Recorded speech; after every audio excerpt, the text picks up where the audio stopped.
What is going on, everybody? Welcome back here to the channel. I'm Sean Davis. Make sure you guys hit that post notification bell and subscribe here to the channel for more great content.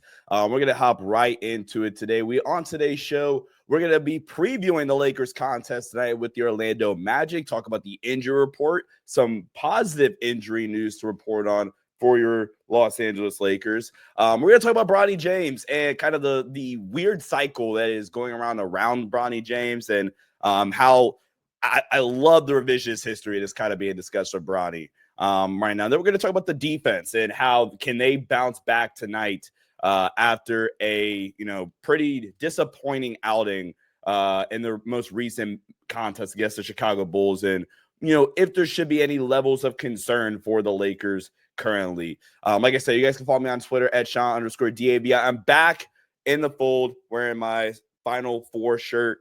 I've been out, as you guys know, coaching. Our season just wrapped up. We lost in the state championship game by 2 points, so the chance to send it to overtime. Actually, had a chance to take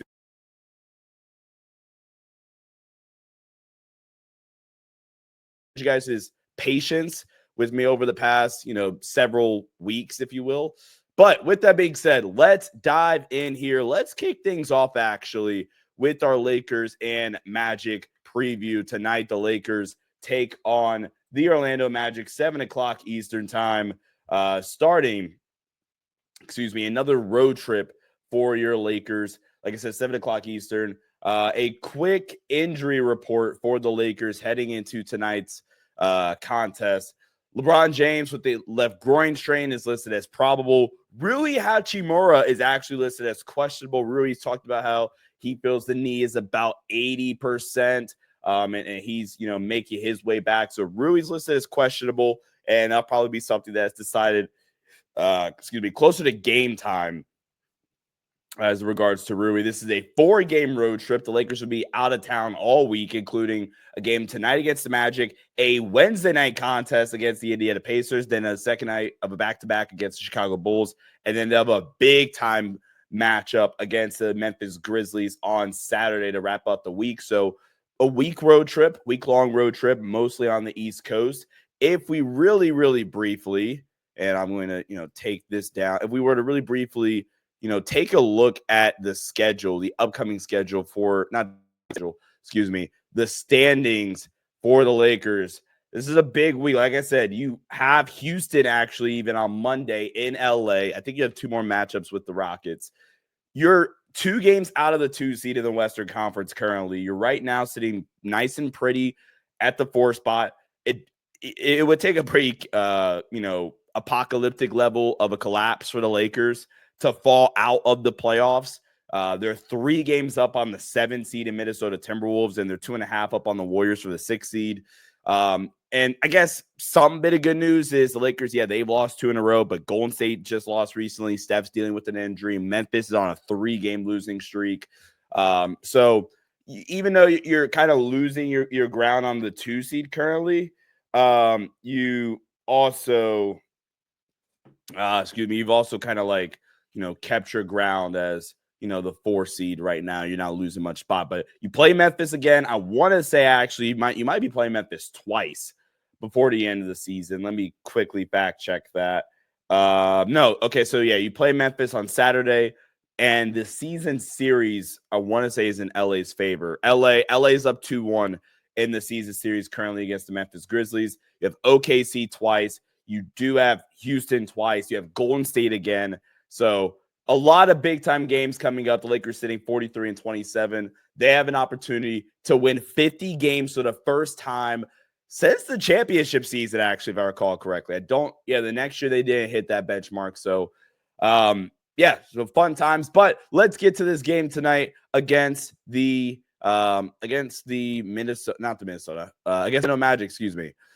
Let's get to that game right here, right now. So, like I said, injury report, LeBron is likely to play. Rui Hachimura is questionable. Bronny James is with South Bay, so he won't be able to make it for that one. If we were to look at how both teams have played recently, if you look at their last 15 games, the Lakers over their last 15 games are actually 19th in offense.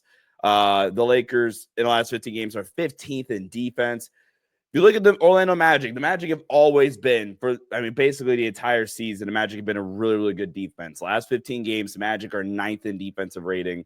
If you look at offense, so the Magic are 22nd in offensive rating, and that's kind of been the issue with the Orlando Magic this season is they are just wildly inefficient. If you look at true shooting percentage, the Magic are 25th in true shooting percentage. The Lakers' issue is actually they typically can't take care of the ball. The Lakers are 23rd in turnover percentage, whereas the Magic are in turnover percentage 8th. So the Magic aren't going to turn the ball over as much, but the Magic are just wildly inefficient. They're one of the worst three-point shooting teams in the entire association.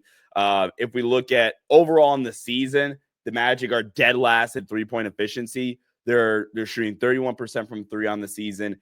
They also are in the bottom 6 in terms of volume threes. And then if we look at the last 15 games, the Magic are once again dead last in efficiency, and they are dead last in volume, only taking 31 threes a game and shooting 33% from three. So this is very easily one of the worst three-point shooting teams in the league. The Lakers have actually been a much better three-point shooting team. They're middle of the pack in terms of volume over the last 15 games, and they're 9th in they're middle of the pack in efficiency, 9th in volume. So the Lakers, I think this is really the Luka Doncic effect to a T. And, you've been without Bron for the past few games, which, is going to affect that a little bit. I think really it's going to affect the efficiency because Bron's been just a lights out three-point shooter so far this season.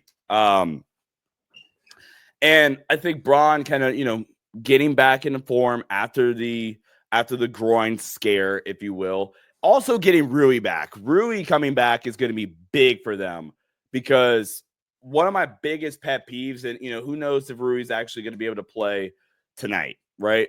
But Rui Hachimura in his last 10 games, but before the injury, was shooting the highest volume threes, it feels like, of his career. My biggest pet peeve with Rui Hachimura, prior to the injury was, this guy he doesn't take enough threes. Cool, he's shooting 40% from three, and I'm looking at my monitor to the left of me to make sure I have my stats correct. He wasn't shooting enough volume from three. Okay, cool, you're 40% three-point shooter, but you're only shooting 3 threes a game. Okay, I'm gonna live with you making your 1 3 and still not really close out on you. Rui Hachimura in his last 15 games prior to the injury was shooting 40% from three, but on 5.3 attempts from three and averaging 15 points and 5 rebounds. That's such a major difference. Like, we're seeing more and more and more from Rui where he's shooting 4, 5, 6, 7, 8 threes a game. He took 9 threes in the win in the Denver game, 4 for 9 from three. The higher volume guys, and I don't expect him to be a 40% three-point shooter on 5 to 6 attempts. 38%, 37%. Him shooting 37% from three on higher volume is way better than 40% on lower volume, in my opinion. So I think even though they were middle of the pack in volume, I think if you look at, middle of the pack in efficiency, I think if you look at the data before Ruby got hurt, Austin had his little stint, when this team was fully healthy, they were one of the best three-point shooting teams in the league on volume and efficiency. And then you take 2 of your better off-ball shooters off the team in Rui and Bron for an extended period of time, and that's what you get. So I would expect the Lakers to bounce back in a major way offensively. Now they're starting to get back healthy and right at the perfect time as we head towards the stretch run heading into the playoffs. Moving on, let's talk about one Bronny James who continues to impress, and to the point where Bronny is even kind of, gotten the attention of ESPN and saying, and Stephen A saying, I think I was wrong about Bronny. So look, if you guys recall, back when I was with the other channel, I gave my draft grade at the moment. My draft grade for the Lakers with Bronny, I think it was a C, maybe even a C. It was a C, and then I eventually bumped it up to a B-. And the reason why I'm drafting, I gave it a C, has nothing really to do with Bronny necessarily, like the skills. I kind of knew it was going to be him in the first place. But it was simply because I just thought I had higher ranking players on my board, right? That was the entire point of the conversation. So I want to get that out there so it doesn't seem like I'm also having my own revisionist history. Regardless of that, I do think that I think it's a little disingenuous to just think that Bronny got drafted solely, or the only reason why he got drafted is because of his dad, and to act like there was no way that he could have a functioning NBA skill set. Because the comp that kind of made a lot of sense, if we're talking about best case scenarios, like he's Gabe Vincent in the long run. I think the confidence that you're seeing from Bronny right now is eerily similar to something that Gabe Vincent is like looking like in his best form. Capable shooter, can make some secondary reads to like just keep the ball moving and not stagnate the offense, but really, really freaking smart, really, really good defender that's going to try, especially on the defensive end. And I think the athletic traits from Bronny are really, really showcasing itself right now. And he's playing with unbelievable levels of confidence at this moment, to where in 2 years, why can't he be a full-time rotation player? Like, again, him impressing. I think just the confidence, the poise that he kind of displays, specifically in that Bucks game, operating a pick and roll and getting to the floater and hitting pull-up threes. Like, it's starting to click a little bit for Bronny right now. And I think they're doing a tremendous job with his development track right now. And it's clearly like obvious. I think the Lakers have a plan for Bronny going forward. And like, again, I just think it was a little disingenuous to pretend he didn't have a functioning like skill set. And it's also a little disingenuous to just pretend that he didn't almost die last year. So it was going to take, Sherlock, he didn't have an amazing college season. Actually, at this point, if he went back, I think he would have had a really good college season, because I think you're starting to see some of the stuff right now where, the confidence is starting to come around. He's starting to, I'm not going to say get back in shape, but kind of get back in back to potentially where he was at before the incident. I don't know if tragedy is the word, but the incident. Get back to that place confidence wise, and he has grown even confidence wise. And now he's turning out to be like a really, really solid player. Again, he's with the G League right now.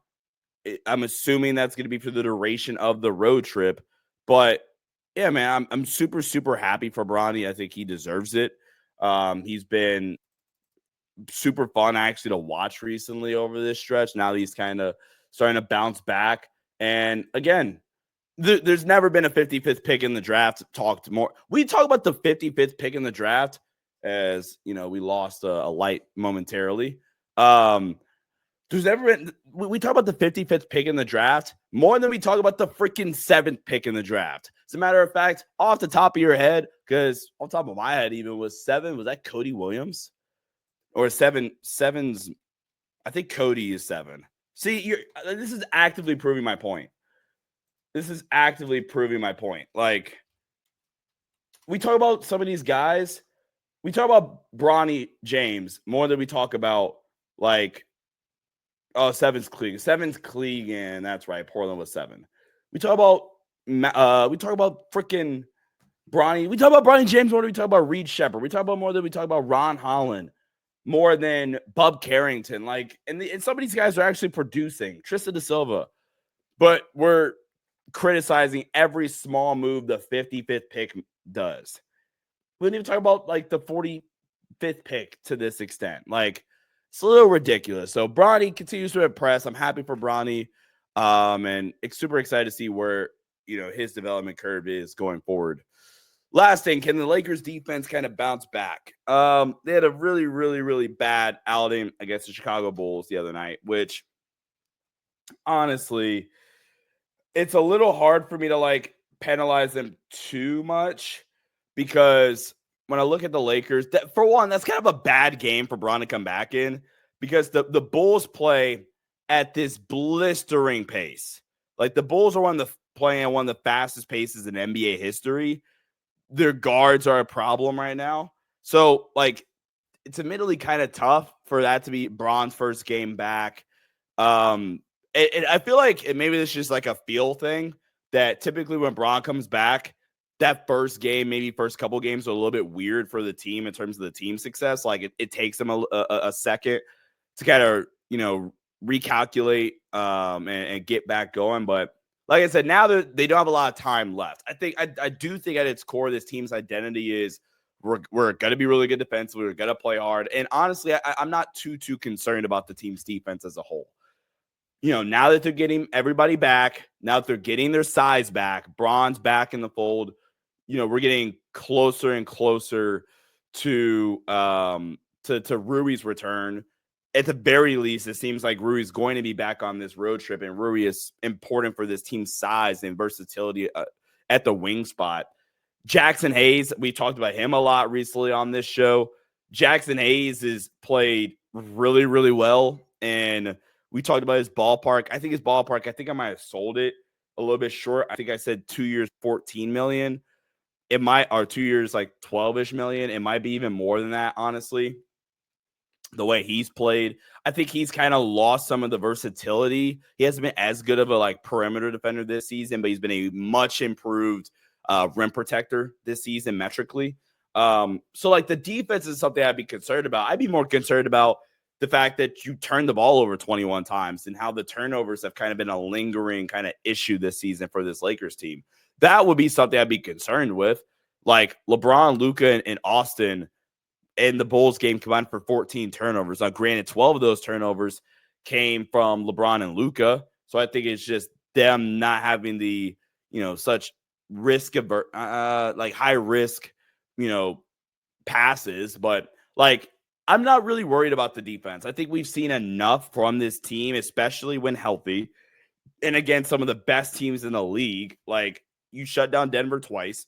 Now, granted, one of those games was with no Jokic. You held Phoenix to 96. You held Boston. I think we've seen so much from this team defensively to where and I think the big test is going to be Indiana on Wednesday night. Indiana, really, really freaking good offensive team. That's the test. You have OKC. Seeing how JJ is going to be able to game plan for OKC coming up is going to be interesting to see. So that's where I'm at with this defense. I'm not concerned yet. And I don't know what it would take. It would honestly take this team getting back healthy and going on a 10-game stretch and not be able to guard a soul, and then I'll be concerned. But for the time being, can the Lakers defense bounce back? Absolutely. I think they've earned enough benefit of the doubt. The offense is coming back around and is going to come back around. And we'll see how they fare tonight against the Orlando Magic. 7 o'clock Eastern time on NBA TV. Lakers start a 4-game week-long road trip before they head back to LA for 3 of their last 4 home games next week. Make sure you guys follow me on X/Twitter at Sean_DAVI. We'll be back with more content here on the channel. We'll be doing a film breakdown at some point this week. So make sure you guys stay tuned to that. It'll probably be after the Pacers game or after the Magic game. So keep an eye out on that. Appreciate you guys so much for all the support. And as always, go Lake Show. Catch you guys in the next one. Peace out.